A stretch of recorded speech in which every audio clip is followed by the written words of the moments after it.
Professional تلوار سازی ایک جامع تعلیمی و فنی تربیت. تلوار سازی کا تاریخی پس منظر. قدیم تہذیبوں میں آغاز تلوار سازی کا فن ہزاروں سال پرانا ہے، جو قدیم تہذیبوں جیسے مصر، روم اور ایشیا میں اپنی جڑیں رکھتا ہے۔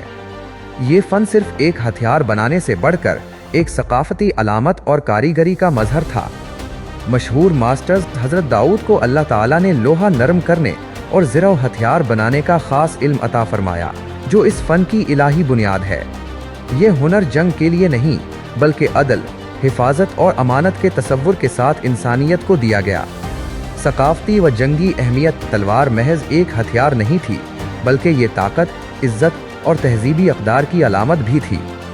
جنگوں میں اس کی اہمیت کے علاوہ یہ رسمی تقریبات اور بادشاہی شان و شوکت کا حصہ بھی تھی۔ تلوار سازی کے بنیادی مواد۔ Carbon steel. تلوار سازی میں کاربن اسٹیل ایک بنیادی عنصر ہے جسے مختلف درجات میں استعمال کیا جاتا ہے۔ High carbon steel.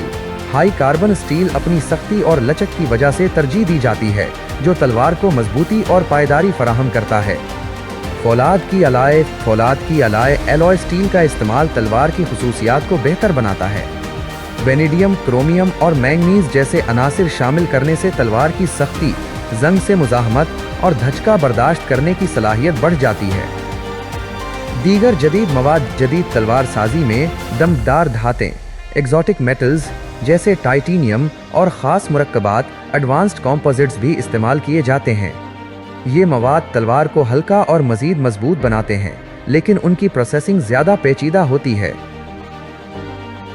تلوار سازی کے اوزار اور ورکشاپ کا تعارف۔ بنیادی اوزار۔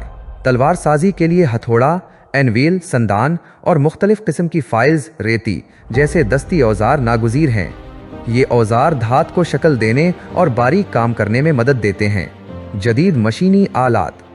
جدید ورکشاپس میں CNC مشینیں، دھات کی درست کٹائی کے لیے، اور حرارتی بھٹیاں، ہیٹ ٹریٹمنٹ فرنسز، دھات کو مضبوط اور لچکدار بنانے کے لیے استعمال ہوتی ہیں۔ ورکشاپ اور حفاظت۔ ایک منظم اور محفوظ ورکشاپ تلوار سازی کے لیے ضروری ہے۔ حفاظتی تدابیر میں مناسب وینٹیلیشن، آگ بجھانے کا سامان اور ذاتی حفاظتی لباس شامل ہیں۔ تلوار بنانے کا عمل۔ قدم بہ قدم۔ دھات کی کٹائی اور شکل دینا۔ سب سے پہلے منتخب دھات کو مطلوبہ شکل اور سائز میں کاٹا جاتا ہے۔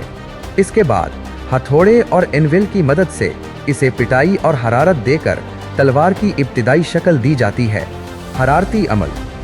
حرارتی عمل، ہیٹ ٹریٹمنٹ، دو اہم مراحل پر مشتمل ہوتا ہے۔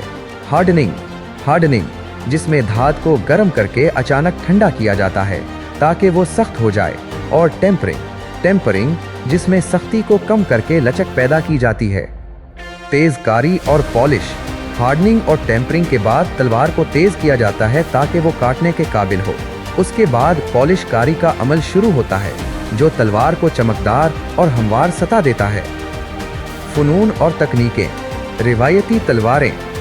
جاپانی کاتانا اپنی منفرد ہامون لائن اور ایک بلیڈ کی وجہ سے دنیا بھر میں مشہور ہے، جبکہ یورپی لانگ سوورڈ اپنے بڑے حجم اور دونوں ہاتھوں سے استعمال ہونے کی خصوصیات رکھتا ہے۔ ہر ایک کی اپنی تکنیکی باریکیاں ہیں۔ کندہ کاری و آرائش۔ تلواروں پر کندہ کاری، انگریونگ اور آرائشی کام اسے ایک فن پارے کی شکل دیتا ہے۔ اس میں سونے، چاندی اور قیمتی پتھروں کا استعمال شامل ہو سکتا ہے، جو تلوار کی خوبصورتی کو بڑھاتا ہے۔ جدید ڈیزائن۔ عصری تلوار سازی میں نئے ڈیزائن اور انوکھے انداز کو اپنایا جا رہا ہے۔ فنکار روایتی تکنیکوں کو جدید جمالیات کے ساتھ ملا کر منفرد اور دلکش تلواریں تخلیق کر رہے ہیں۔ حفاظتی اصول اور معیار۔ ورکشاپ میں حفاظت۔ تلوار سازی ایک خطرناک کام ہے، لہٰذا ورکشاپ میں حفاظتی لباس جیسے چشمے، دستانے اور ہیوی ڈیوٹی اپرن کا استعمال ضروری ہے۔ مناسب وینٹیلیشن اور آگ بجھانے کے آلات بھی لازمی ہیں۔ معیار کی تصدیق۔ تلوار کی دھات کی جانچ اور اس کے معیار کی تصدیق کے لیے خصوصی ٹیسٹ کیے جاتے ہیں، جیسے سختی کا ٹیسٹ، ہارڈنیس ٹیسٹ اور بلیڈ کے تناؤ کا ٹیسٹ، سٹریس ٹیسٹ۔ عالمی سرٹیفیکیشن۔ عالمی معیار اور سرٹیفیکیشن کے تقاضوں کی پاسداری کرنا ضروری ہے۔